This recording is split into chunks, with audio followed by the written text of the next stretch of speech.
পড়শিরা তোর নিপাত যাবে, তুই বেঁচে সুখ খাবি বুঝি। যা ছুটে যা ওদের কাছে, ওরাই যে তোর বাঁচার পুঁজি।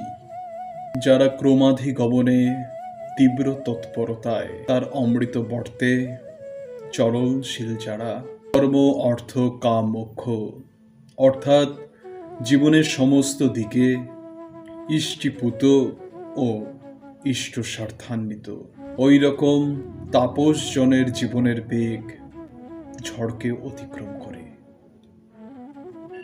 জয়গুরু সকলকে।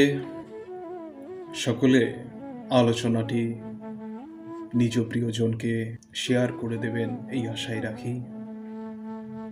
দেখতে থাকুন পরম দয়াল ইউটিউব চ্যানেল। আবার দেখা হচ্ছে পরবর্তী আলোচনায়। জয়গুরু সকলকে।